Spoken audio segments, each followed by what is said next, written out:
Hello my friends, it's that time of year again. It's time to look forward to the rest of 2025 and talk about what might come from Halo this year. Now, I said this last year, but I actually think that this year might end up being... I'm not going to use the term good because that's being too hopeful. I think this year might be productive for Halo. Last year, I predicted that we would actually see something beyond Infinite for the first time. And what happened? We saw something beyond Infinite for the first time, so my record, at least recently, has been pretty good. However, this year's set of predictions are the most interesting set yet, because we've had a few leaks recently about some... what's the term? Some reality-shattering news for Halo, shall we put it lightly. So let's waste no more time and talk about it. The first thing that I am absolutely 100% predicting that we see this year is the Halo 1 remake. Yes, it's still rumored, nothing has been confirmed, just not even rumored, it's just leaked right now. However, you look at the Unreal showcase that Halo Studios released back in October, and, well, that was the least subtle form of hinting at them doing a Halo 1 remake, right? There was a reason that Chief and the Magnum and the entire vibe of that Unreal reveal was based entirely on CE assets, right? That wouldn't have been for no reason. And so I'm absolutely adamant that in June or July or whenever the Xbox Game Showcase is, we see the reveal of the Halo 1 remake.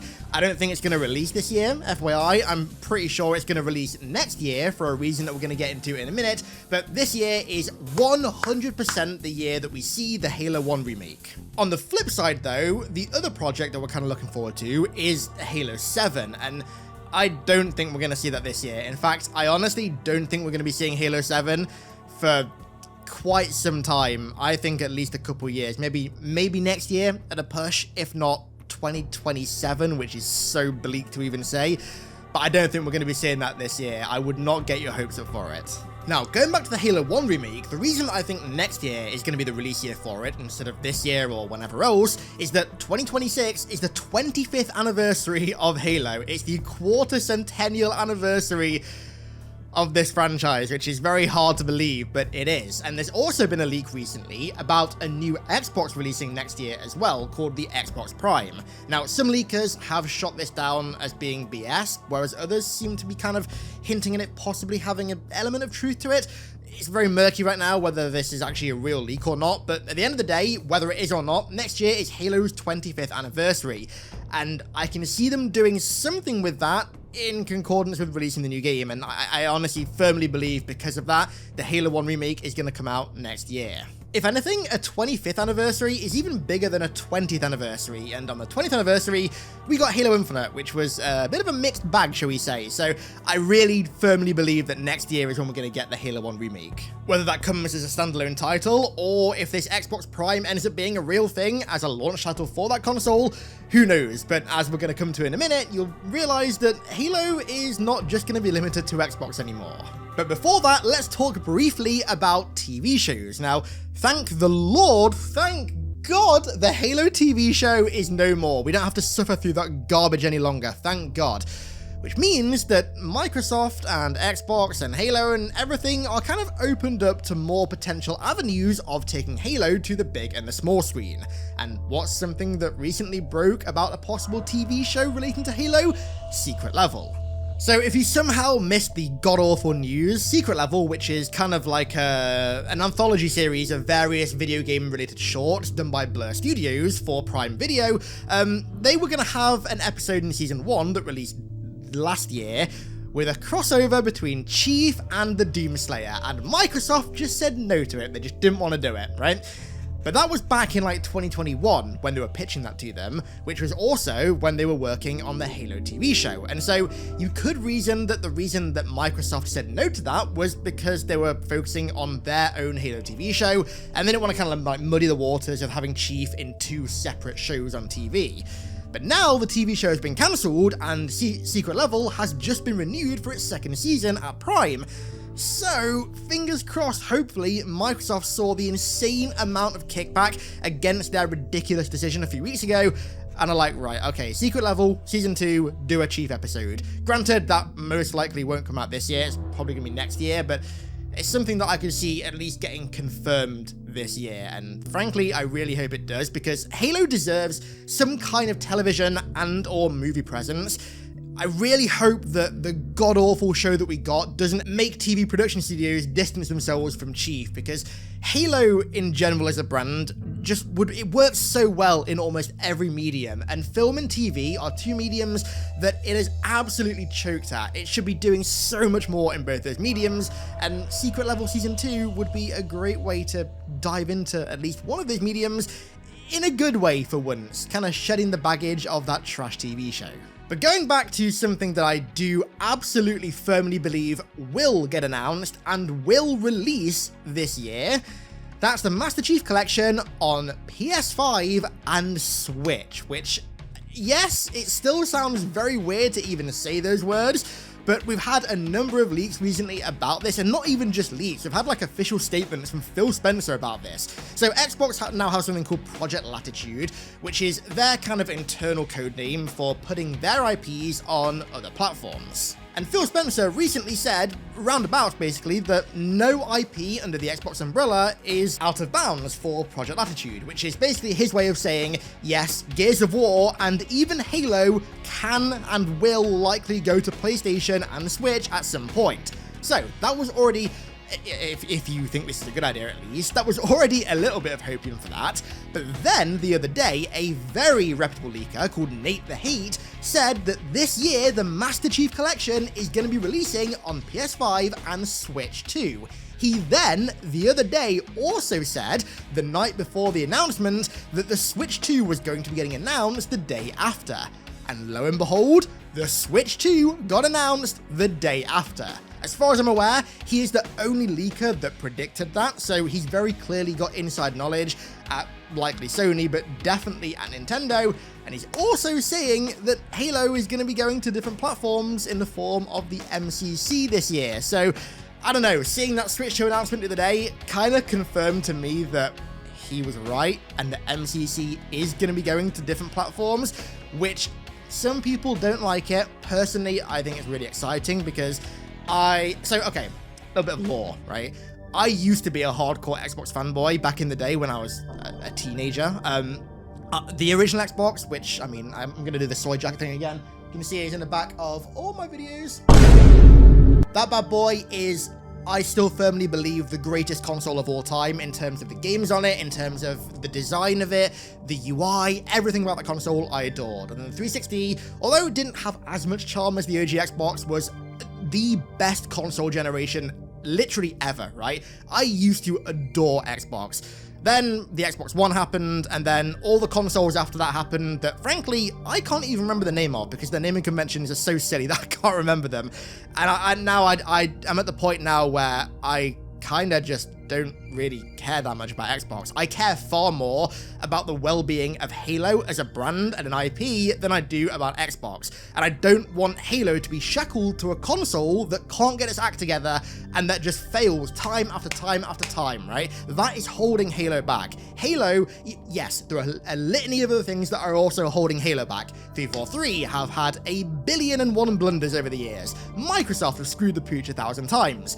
But one of the three limiting factors has undoubtedly been how badly Xbox has performed in the last decade. Halo going to PC, although I will say the numbers haven't been as crazy as I hoped they would do, it has definitely boosted the franchise. And if Halo goes to PlayStation's one thing, but dude, Switch? If it goes to the Switch, that is insurmountably huge. Like, the franchise would see an explosion in population. Granted, the first impression needs to be good. The first impression that these platforms have need to not be the first impression that PC had when MCC launched, and there were a litany of things that were broken, and then as every other title released, there were even more things that launched broken, right? MCC on PC was not done, at least initially, well at all, quite frankly. It's obviously really good now, not perfect, we'll get to that later, but that needs to not happen with PlayStation and with Switch. So the release needs to be absolutely bang on, but if they have a good release, which is saying a lot because 343 Halo Studios have never had outside of Halo 4 at least, have never had a game launch well, but if that happens, it will be huge for the franchise. Massive. And I do genuinely believe that that is going to happen at some point this year. Man, I can't wait to be sat on a flight, flying across the Atlantic Ocean, playing some Halo 2 campaign on my Switch, and hearing Master Chief say over the loudspeakers, "I'm gonna give the Covenant back their bomb" on a plane. I can't wait for that. That's gonna be so good. Okay, quick reminder, if you're looking for a brand new PC to play Halo and other games on at beautiful frame rates and blistering resolutions, well, look no further than my own Flood-themed line of PCs made in partnership with Apex Gaming PCs. From the Pure Form to the Gravemind and the Primordial build, we have various tiers of builds at all price levels and powers to suit your needs. Just head to the link in the description.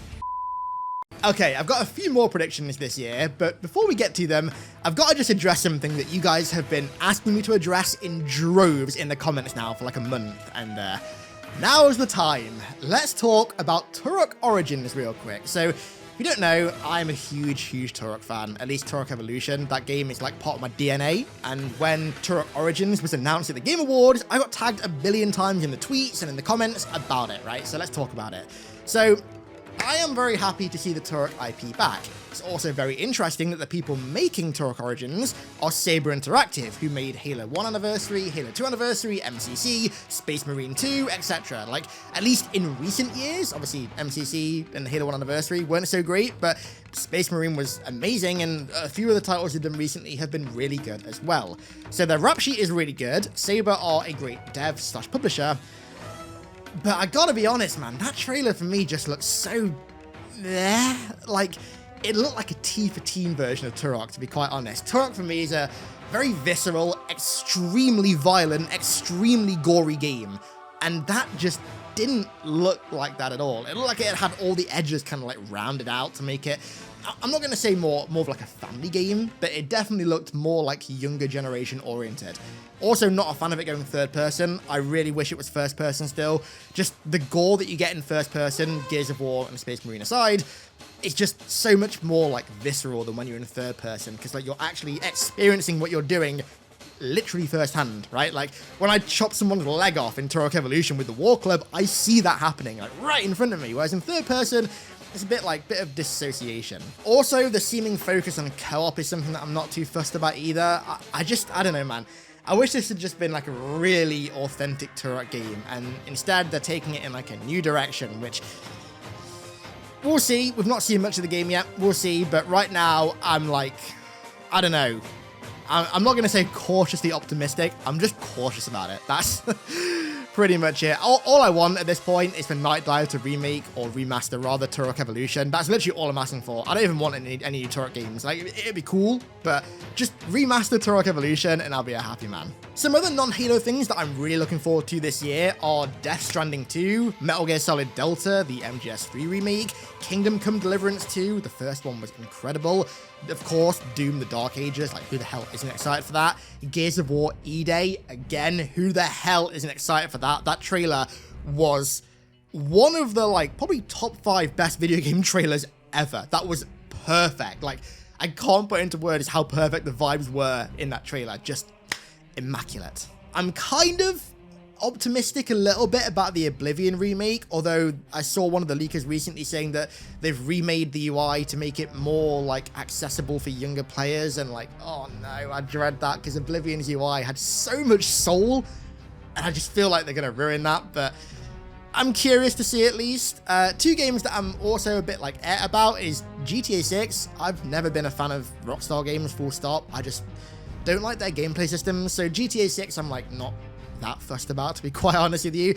And it sounds odd to say this, but Elden Ring Night Rain as well, I'm actually not that excited about. It just doesn't look very FromSofty. It looks like a game that FromSoft have been held at gunpoint to make, as opposed to a game that Miyazaki actually wants to make. I might be entirely wrong there, but having just played Bloodborne for the first time and seeing like the soul that that game has, I mean, FromSoft games all have soul, but like Bloodborne is on a level above the rest. Like, that game is just like pure artistic vision translated perfectly into video game format, and I just wish we'd get something like that over Night Rain. Night Rain might be great, Miyazaki might absolutely want to make it, I may be completely wrong, but to me this seems like a game that was made by a bunch of C-suite executives over Miyazaki's raw artistic direction, but I could be wrong. Okay then, back to Halo. Let's talk Halo Infinite. My prediction for this year of Infinite is that this is the final year of Halo Infinite updates. And to be honest, like, some people are going to look at that and think, oh, he's being a doomer again. Like, no, Infinite's had 4 years of updates. That's like insane. That's double the amount of updates, or rather, double the amount of time span of updates that Halo 5 had. Halo 5 had 2 years, Infinite's likely going to get 4 years. I would be very surprised if Infinite updates went through to 2026. I mean, that's a long time to keep a game going that, like, come on, not doing too great, right? I'm not going to sit here and quote Steam charts all day because every single person and their mother have done that, but like Infinite, even if it had started out really hot, the game is 4 years old almost, right? It's getting on, and I think Halo Studios, Freudian slip again, they kind of want to move on now, and I'm the same. Like, I'm interested in Infinite whenever an update comes out for like a day, but beyond that, like, I'm not interested. Like, I just want to see what's next, and I think Halo Studios are in the same boat now.